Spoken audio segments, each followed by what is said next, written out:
Get paid to drive. Start a new career behind the wheel at the EMTA. If you are looking for a high-paying and rewarding career with full benefits and paid training, stop by or apply online today with the EMTA. Plus, EMTA riders can now enjoy free Wi-Fi on new, clean, and environmentally friendly buses to travel all over Erie County. Visit ridethee.com for more information. Get on board EMTA. Get on board EMTA. Get Quickfill gasoline is made right here in America.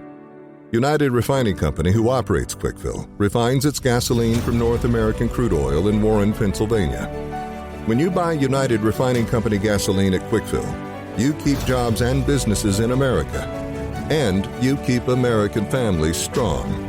You don't need to send your money overseas when you buy gasoline. Buy American-made gasoline at Quickfill. Quickfill, driving America. Welcome to TalkErie.com's Joel Natale Show, Erie, Pennsylvania's daily podcast. Every day, we tackle the biggest issues that the Erie PA region faces. Stay informed and involved as we advance the narrative of Erie. Now, here's Joel Natale. With us here is Mary Rogers. She's the Executive Director of the American Red Cross Northwestern Pennsylvania chapter. Mary, thank you so much for taking the time to join us here. Appreciate it. Thank you. All righty. We're a family show, like the origin stories. How'd you come up and how'd you get involved in this type of work here? Well, I was working. I had an office in the American Red Cross building that used to be in Corey. Okay. And the director of the Red Cross was going out to a fire, and she didn't have anyone to go with her. So she asked me to tag along. And I went with her and watched what she did and was hooked from there, just wanting to help people. Sure. And, define what the Red Cross usually does in the case of a family losing their home like that through fire. So the first thing we do is usually the fire department or 911 will call us and let us know that there's a family that needs assistance. And we, usually it's volunteers responding to that fire. Yeah. We give them the means to get a hotel room, food, clothing, and then we work with them for other things as they recover from the fire. But the initial need is to provide them a safe place to stay, food, clothing if they need it, medical if they need prescriptions, eyeglasses, things like that. Wow. And that's like a quick turnaround, isn't it? Yeah, oh yeah. We usually respond most times within an hour, but sometimes Seriously. 2 hours of being notified. When you think about all the fires in the families that you've dealt with, have many of them just lost everything, or do they usually are they able to go back and get photo albums? I mean, what's usually remaining, I guess? Yeah, every fire's different. Some of them are complete. There's nothing left they can salvage, and other ones they're able to salvage some of those things. It just depends on where the fire starts and where those items are kept. Right, because you could still get kicked out of your home and have just a lot of smoke damage, right? Correct, yeah. And just you're replacing furniture and needing to do a big cleanup and something. Yeah, like that. absolutely. So you guys are in whatever on the continuum of destruction, you're playing a part there at the Red Cross. Yeah. If a family is displaced from their home due to fire, then we will respond to that. Well, why you're here today is not necessarily in a reactive mode after a fire actually happens. You're trying to prevent damage and fires and loss of life, aren't you? Absolutely. Our Sound the Alarm program has been in existence for over 10 years now. Across the country, we have put in 2.5 million smoke alarms.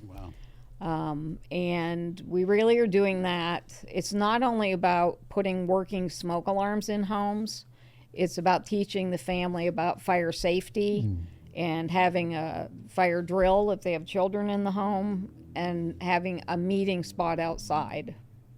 So it's multiple things. Yeah. It's not just the smoke alarms. So fire drill and meeting place. Yes. Those are kind of some big bullet points here, right? Yes.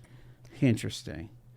I would think that fire safety is let's not do some of these things that we might do that are just going to leave you more vulnerable, like not having a GFI outlet in your kitchen, for example, or not using an extension cord on a space heater, or not using a space heater if you can get away with it, right? I mean, that seems to be one of the worst things, doesn't it? It's one of them. Yeah. And we go over those, you know, the higher risk things that people do, like leaving your kitchen when you're frying something. Oh, Kitchen fires constitute a lot of home fires. So we talk about that. We talk about not putting extension cords under rugs, not overloading the outlets, all of the things that, you know, most people are aware of. But when we're in a home, we can look at those situations and say, I can give you an example. I was in a home with an elderly woman who had mobility issues. The kitchen was in the back of her home. She had no working smoke alarms, and the front door was blocked by the way her furniture was in the living room. So I said to her, if you had a kitchen fire, how are you going to escape the house because you don't have access to your front door? So those are the kind of conversations that we have, just to make people aware. You really need to think about this, because if this happens, we want you to be able to get out of your home. It seems like so intuitive to me, but not everybody thinks that way. They feel, I've got this couch, it won't fit any other way. I'm going to put it in front of the front door, and I'll just use the back door for in and out. But well, that's problematic. It is. Good Lord. Oh, my gosh. Okay. But I felt so much better when we walked away, because at least she had working smoke alarms. So, yeah, well, there you go. Right. Did you help her move the couch? I asked her if we could, but she didn't go that far. She wasn't going that far. Wow. Yeah, the extension cord thing is another. I mean, we had that horrible fire back in 2019 with the overnight daycare. Yeah. And they I don't know if they had working alarms or they weren't connected. Like, there was a problem with the alarms for that. But just having that extension cord under a carpet was just a brutal thing. Yeah. And that was in the summertime. Yeah. Unreal. So you're starting on Saturday to do, or I'm sorry, on Friday, excuse me, to do this event. Tell me exactly what this looks like here this spring for the Sound the Alarm event. So what we do is we meet with a group of volunteers. We have the Erie Fire Department is working with us. Okay. Some Erie insurance employees are coming to help us, and Red Cross volunteers as well. And right now we have, I believe, about 24 appointments, so we will do those first. Okay. And then while we're in a home, we will be knocking on doors to left and right of whichever home we're installing, and trying to get, other folks to let us in to install these smoke alarms. When you go into this a neighborhood, because you're going into 16503, right? What do you think? What's your typical percentage of people that do have working alarms and that are have enough of them? Because when I buy alarms, I buy 5 at a time, because they have to be in the upstairs, down, that kind of thing. There should be at least one on every level. Every level, yeah. I don't know the exact percentage. But your gut says maybe 25% have working. enough and working. So 1 in 4 have them, and 3 and 4 don't. Correct. That's a shocking statistic to me. I won't tell you what town I was in, but I was in a town. We had none of the homes I went into, absolutely none of them had smoke alarms, working smoke alarms, not one. I'm sorry. This is stuff that we've had for 40, 50 years. How does that happen? I mean, I think they came out in the 70s or early 80s, right? Yeah. How does this happen? I guess people don't make it a priority. Yeah. The other thing I wanted to ask you when I knew you were coming is some people don't read the fine print of saying hey, this smoke detector is no good after 10 years. Like it kind of wears out. Right. It's not like it's totally dead, but even if you have a fresh battery in it, it may not pick up after 10 years, right? Yeah, they're not nearly as efficient after 10 years. The alarms that we're putting in have a 10-year lithium battery, so you don't change the battery after 10 years. It gets thrown out and you put a new one up. That's what I went to those back in 2014, so I'm on my second batch that I put in last year. Same thing with the carbon monoxide detector. It was like a 10-year, set it and forget it, and every once in a while hit the test button. Very loud. Oh, yeah, they are loud. So this is priority work when you guys do this sound the alarm event, because more often than not, you're going to encounter an apartment or a home without smoke detectors. And what's shocking to me, again, Mary, is that we have this apartment inspection program in the city of Erie. And so when the inspectors come through every other year, they're pressing buttons. That stuff is supposed to be working in those rentals. Correct. And I'll be honest with you, we haven't done one we did one at the West Bay front. We didn't do a lot of apartments in that So one. you're mostly doing owner occupied. Well, we can do either. I mean, Okay. the program is to help save lives. Sure. So, if there's a renter that doesn't have smoke alarms or they're not working, we're happy to put them in. But most of the time you're hearing from the owner. Yes. Like the owners. Oftentimes it's owners. Okay. Well, that kind of makes me feel better that hopefully the renters, Yeah, that the hopefully. landlords are handling that. Correct. Wow, though.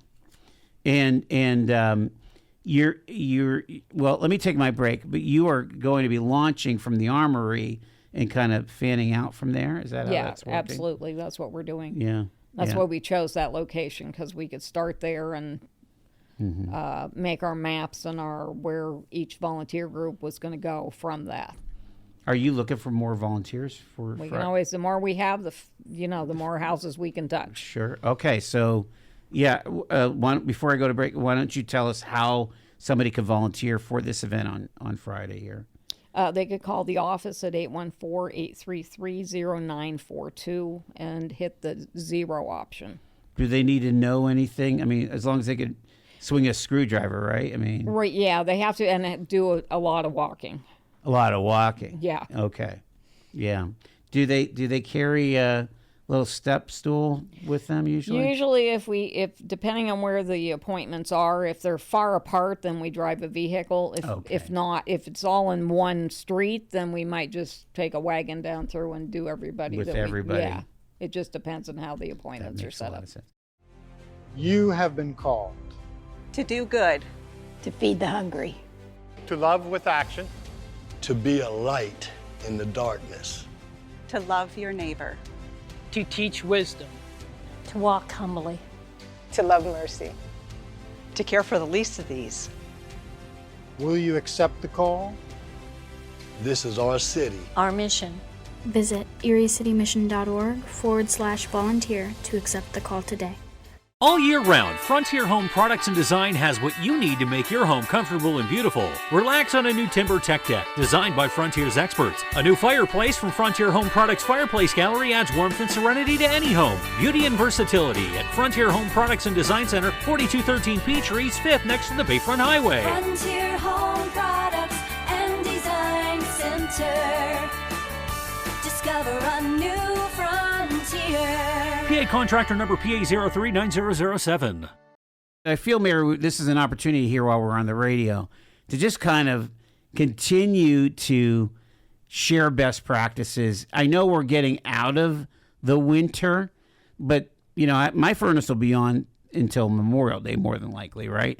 And so, that whole thing, like with space heaters or falling asleep, or leaving the bacon on the stove, or frankly falling asleep with a cigarette in your mouth.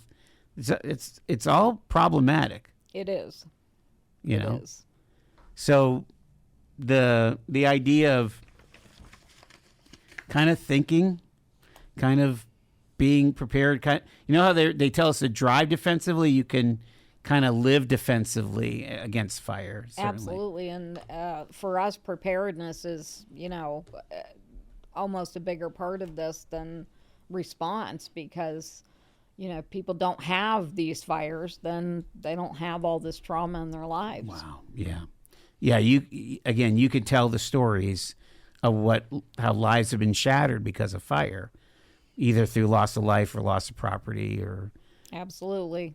I've been on many fire calls, so it's very sad to see someone standing there watching their home burn. And I would imagine you're encountering these, and the fire is no respecter of neighborhoods. Probably more than likely in the higher end neighborhoods, you're going to see less because it might be newer systems and things, right? Yeah. Okay. That doesn't mean they're non-existent, but they're not. There's still fires in Fairview. Absolutely. Oh yeah. I mean, it is what it is, right? Are there other things that, let's say, organizations and in other, I'm thinking of churches, other places where people congregate. Is there stuff there that the Red Cross kind of says, hey, be mindful of things, or if you can maybe be a partner with the Red Cross. I'm thinking about emergency shelter and stuff like that. Absolutely. We can always use more people to help with sheltering or open up their facility if it meets certain criteria, because we look for larger, especially in Erie, because if we had something major happen, we're going to need a large-scale shelter. Oh, okay.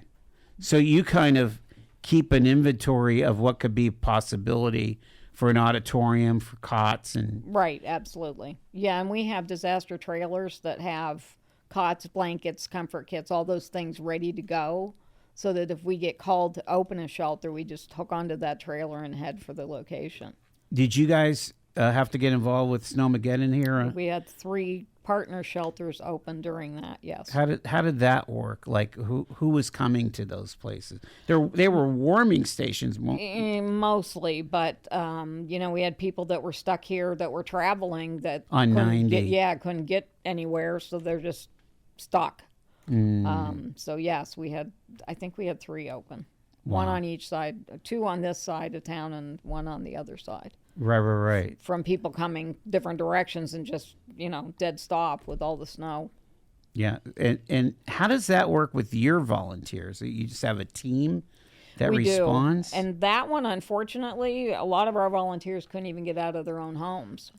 So most of it was the fire departments were running them, and we were just supplying them with the things they needed. Wow. Yeah, that makes sense. That was a bad one. Yeah.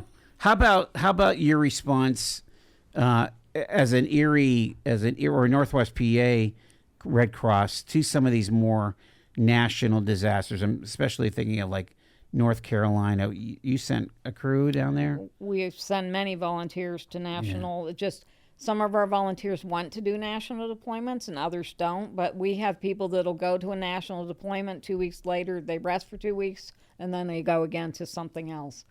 I was actually in Asheville, North Carolina, and in South Carolina after Hurricane Helene. So, what did you see there?